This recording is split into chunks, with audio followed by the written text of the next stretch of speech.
साथियों, आज की वीडियो बहुत ज़्यादा ही खास होने क्योंकि आज के इस वीडियो में बताऊंगा कि किस तरीके से जो जीएस वाला पार्ट आता है 40 नंबर का, जिसमें से कुल 8-8 नंबर के कुछ 5 सब्जेक्ट होते हैं, जिसमें हमारा मैथ होता है, साइंस होता है, ज्योग्राफी होता है, मॉडर्न हिस्ट्री होता है और साथ में करंट अफेयर होता है। तो ये जो 8 नंबर के प्रश्न मैथ आते हैं जीएस में, क्योंकि जीएस में 40 में जब तक आप 25 नंबर नहीं लाएंगे, आपका होना मुश्किल है। क्योंकि मेरा इस बार टीआरई 3.0 मेरा चयन हुआ है, और जो मेरा रोल नंबर रहा है, मैं यदि बताना चाहूँ, आप अपना मेरा रोल नंबर भी चेक कर सकते हैं। मेरा जो रोल नंबर आया है 15 11 48, ये मेरा रोल नंबर रहा है। तो आप इस रोल नंबर को चेक भी कर सकते हैं। तो इस बारे में हम थोड़ा सा डिटेल से चर्चा करेंगे कि किस तरीके से मेरा जो वहाँ पे नाम है BIBHNSHU, ये मेरा वहाँ पे पीडीएफ में आप नाम देख सकते हैं। तो इसलिए मैं जो आपको जानकारी दूंगा बिल्कुल ऑथेंटिक जानकारी दूंगा, और मेरा जो रैंक रहा था उस समय 487 रैंक रहा है।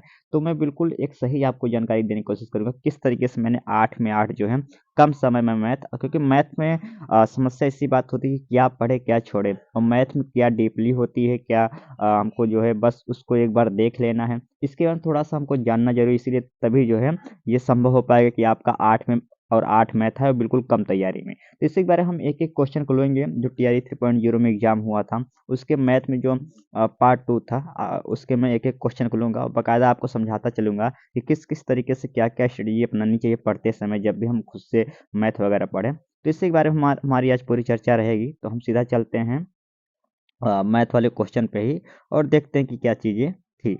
तो यहाँ से हमारा शुरू होता है, जो पार्ट 2 का पार्ट होता है जनरल स्टडी का, आप देख सकते हैं यहाँ से आपका पार्ट पार्ट 2 से स्टार्ट होता है। सबसे पहले मैथ का ही क्वेश्चन था, तो जैसे ये क्वेश्चन है, अब ये क्या था कि यक्स पे पावर फ्लो 4 प्लस वाई की पावर 4 इज इक्वल टू 17, तो x plus y y y is equal to 1 हो, तो इसका वैल्यू बताओ। ये आपकी पूरी प्रश्न था। अब ये अगर इस प्रश्न का लेवल देखा जाए, तो ये प्रश्न किसका था? ये बीजगणित का था। किसका था? बीजगणित का। और ये बीजगणित का जो प्रश्न था, ये प्रश्न का दो तरीके से हम जो है क्या कहते हैं कि,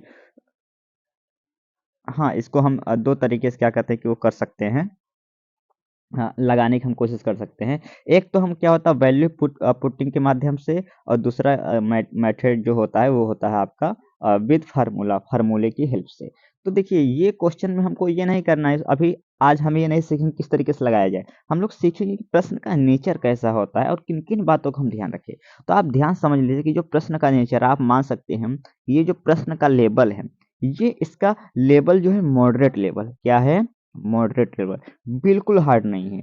और यानी आपको जब भी आप, अब ये जो चैप्टर है, जब भी आप अलजेब्रिक फंक्शन पढ़े, अलजेब्रा पढ़े, तो आपको ध्यान रखना है इस तरीके से कि कुछ एक्स प्लस वाई का ये जो पावर दिया है, एक्स प्लस वाई का वैल्यू दिया है, इस तरह की जितने भी वैल्यू, कभी ये पूछ देगा, कभी आपसे पूछ देगा x square plus y square पूछा है, इस तरह के जितने भी क्वेश्चन हैं, आपको एक बार अच्छे से यहाँ से पढ़ के जाना है। तो ये इस तरीके से हम क्वेश्चन छाटेंगे, हमको क्या क्या पढ़ के जाना है, क्या क्या पढ़ के नहीं जाना है।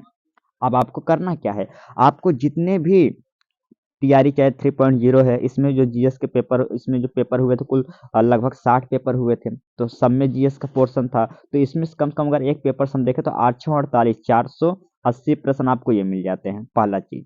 ठीक, इस तरीके से आप देखें टीआरई 2.0 में, तो वहां भी लगभग आपको 500 तक प्रश्न मिल जाएंगे। टीआरई 1.0 तो लगभग 1500 क्वेश्चन ये मिल गए मैथ के, और इन्हीं क्वेश्चन पे आपको अभ्यास करना है। तो आप देख सकते हैं इस क्वेश्चन में सीधी सी बात है कि आप देख सकते हैं कि यहाँ पे अलजेब्रिक फंक्शन दिया है, और इस तरीके से कुछ एक दूसरा फंक्शन दिया है, उसका वैल्यू पूछा है। तो इस तरह के जितने भी क्वेश्चन है आपको बिल्कुल घर से अभ्यास करके जाना है। इसी तरीके से ये आपका आ गया केमिस्ट्री का प्रश्न आ गया, अरे ये आपका जीएस का आ गया। अगला जो देखेंगे मैथ का, अब ये वाला मैथ है। अब याद रखना आपको, यहाँ से सीधा सीधा आपको जो सिंपल सा पूछा है कि कितने वर्ष में इतने परसेंट साधारण ब्याज का 2 गुना हो जाएगा। तो अब साधारण ब्याज का जब भी आप प्रश्न पढ़ें, जब भी साधारण ब्याज का पढ़े, तो ये 2 गुना हो जाएगा, 3 गुना हो जाएगा, ये सारे प्रश्न को आप बिल्कुल अच्छे से आपको पढ़ना ही पढ़ना है, 2 गुना 3 गुना। क्योंकि ऐसे मैं अभी आपको दिखाऊंगा टीआरई 2.0 का भी, उसमें बिल्कुल 2 गुना 3 गुना करके प्रश्न आता है। तो ये वाला 2 गुना 3 गुना करके प्रश्न आप बिल्कुल तैयार करके जाए। यानी कुल मिला के आपको साधारण ब्याज चक्रवृद्धि ब्याज को अच्छे से पढ़ के जाना है। साधारण ब्याज और चक्रवृद्धि ब्याज को अच्छे से पढ़ के जाना है, क्योंकि इससे प्रश्न बनते हैं। ऐसे आगे हम और बात करेंगे। यहाँ पे अगर हम बात करेंगे थोड़ा सा और, तो यहाँ पे आप देख सकते हैं ये जो प्रश्न है। अब ये प्रश्न क्या था? ये बिल्कुल सरल प्रश्न था।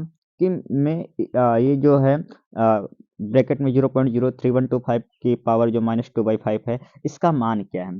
अब याद रखिए ये जो है आपको ये जो चैप्टर है घातांक से, कौन सा चैप्टर है घातांक से। अब आपको क्या करना है, घातांक को इस चैप्टर को अच्छे से आपको पढ़ना है, ठीक। और ये जो छोटे-छोटे वैल्यू है किस किस तरीके से अपना जो है हम इसका वैल्यू फाइंड आउट करते हैं, इस पे आपको एक विशेष आपको जो है इस पे अपना नज़र दौड़ाना पड़ेगा। यानी घातांक चैप्टर को एक बार बिल्कुल आपको अभ्यास करके जाना पड़ेगा। इसी तरीके से यदि हम देखेंगे तो अब यहाँ पे एक चीज़ हम देख सकते हैं, यहाँ पे अब घातांक की जो यहाँ पे अब घातांक का एक प्रश्न और आ गया था। आप देख सकते हैं यहाँ पे घातांक का एक प्रश्न और आ गया था। ये बिल्कुल अब इससे एक चीज़ तो साफ हो जाती है कि घातांक जो है हमको अच्छे से पढ़ कर, क्योंकि अगर एक ही एग्जाम में एक ही चैप्टर से 2 क्वेश्चन दे दिया, इससे ये पता चलता है कि घातांक ये चैप्टर हमारे लिए कितना अहम है। इसलिए इस चैप्टर को हम तो बिल्कुल ही एक बार अभ्यास करके जाएँ, ठीक? या जो कोई पेड बैच लिया उसमें जो घातांक पढ़ाए गए हैं, उसको अच्छे से एक बार हम ध्यान यानी से पढ़कर जाएँ, ये बात रही। ऐसे यदि हम और आगे बढ़ेंगे तो जैसे अब ये वाला प्रश्न है, ये वाला अब कौन सा सही है कौन सा गलत है, तो आप देख सकते हैं कि अब ये जो प्रश्न है बिल्कुल बच्चों वाला है। आरोही अवरोही क्रम में लगाना है, ल सम से नीचे लेकर। अब याद रखिए इससे एक चीज हमको और पता चलती है कि जो है यदि मान लेते आपका मैथ बिल्कुल बहुत ज्यादा सही ना हो, मैथ मान लेते बिल्कुल ज्यादा सही ना हो, लेकिन यदि आप 2 से 3 महीना जो समय है अभी उसमें अगर बेसिक आप तैयार कर लें, बेसिक तैयार कर लें, जो इस तरीके के क्वेश्चन होते हैं आपको ये बन जाएगा। और कम से कम मैथ में आपको जो है इस तरीके से आप आसानी से 3 प्रश्न आप सही से चुरा सकते हैं। ये आपके लिए एक बहुत बेनिफिट हो जाएगी, क्योंकि ऐसे प्रश्न आते हैं जो आपको बिल्कुल एक बार सीख लेंगे तो आसानी से आपको चीज़ों को ये हल कर लेंगे। ऐसे यदि मैं आगे बढ़ूँगा मैथ के बारे में, तो मैथ के और कुछ क्वेश्चन हैं जैसे यहाँ अगर मैं लेना चाहूँ, अब ये क्वेश्चन कितना है, बहुत सरल है कि 2 संख्याओं का अनुपात इतना है, यदि उनकी संख्याओं के बीच का अंतर इतना है, तो 2 संख्याओं में से छोटी संख्या है। अब आप एक चीज़ समझें कि 5 में हम ये देखे हैं कि 5 में कम से कम 3 से 4 क्वेश्चन तो अलजेब्रिक गणित बीजगणित से आते हैं। और आप अभी ये देखें कि 3 से 4 क्वेश्चन आपको बीजगणित से आ गए हैं, और इस तरीके से हम देखें कि आपको जो है घातांक से आ गए हैं। तो ये यानी आपको घातांक और बीजगणित को एक बार बिल्कुल अच्छे से आपको पढ़ के जानना है, चक्रवृद्धि ब्याज को। इन चैप्टर को आपको देखिए पढ़ाई का तरीका क्या होता है। पहले तो ये देखेंगे पीवाईक्यू में जो-जो चैप्टर जो-जो जिस-जिस प्रश्न जिस-जिस चैप्टर से आया है उसको अच्छे से तैयार करेंगे, और फिर जब समय बचेगा तब फिर अन्य चैप्टर को हम तैयार करेंगे। तो इस प्रश्न को जैसे आप इस तरीके से आगे तैयार करेंगे। ऐसे यदि मैं इसको देखूं आगे, और मैं प्रश्न को देखूं गणित के ही प्रश्न, अब ये क्या है, अब ये ध्यान से देखिए कि एक कमरा में 8 मीटर ये रेखा गणित का है। अब इस रेखा गणित का जो ये फार्मूला होता है बिल्कुल एक फार्मूला बेस पे होता है, ये बिल्कुल एक फार्मूला है उसी बेस पे है। अब एक चीज समझिए आप कि इस प्रश्न का देखिए कि एक कमरा 8 मीटर लंबा, 6 मीटर चौड़ा और 10 मीटर ऊंचा, तो कमरे में रखे जा सकने सबसे लंबे, यानी इस तरीके से ये इसका विकर्ण पूछा है कमरा। हाँ, कमरा क्यूबाइड है और क्यूबाइड का विकर्ण पूछा है। तो अब इस प्रश्न को देखिए कि ये बहुत ज़्यादा आपको हार्ड नहीं है। यदि आप एक बार रेखागणित पढ़ेंगे तो बिल्कुल आप आसानी से समझ जाएँगे कि इसका ये क्या होगा। लेकिन आपको करना क्या है कि रेखागणित आपको छोड़कर नहीं जाना है। रेखागणित में जो बेसिक फ़ॉर्मूले हैं, जो बेसिक क्वेश्चन हैं, यानी बेसिक रेखा गणित आपको बहुत एडवांस नहीं पढ़ने की जरूरत है, क्योंकि ये सामान्य गणित है। कोई गणित का आप एग्जाम देने नहीं जा रहे हैं, गणित का टीचर बनने नहीं जा रहे। जो बेसिक रेखा गणित के प्रश्न हो उसको आप एक बार तो भाई जरूर ही जरूर देख कर जाएं। इससे आपका बिल्कुल काम बन जाएगा। रेखा गणित से एक प्रश्न जो आते हैं, हर एग्जाम में एक प्रश्न रेखा गणित जरूर आते हैं, और इससे आपका बिल्कुल भी काम आसानी से बन जाएगा। और एक दो क्वेश्चन आ गए जैसे कि अभाज्य गुणनखंड में घातांकों का योग क्या है। अब ये जो है ये आपका है नंबर सिस्टम से। किससे है? नंबर सिस्टम से है। अब नंबर सिस्टम से भी एक प्रश्न आता है, और नंबर सिस्टम वैसे तो बहुत लंबा है, लेकिन नंबर सिस्टम तो आप जो है बिल्कुल पढ़ के जाइए, ये मोस्ट इंपॉर्टेंट होता है। नंबर सिस्टम क्या होता है?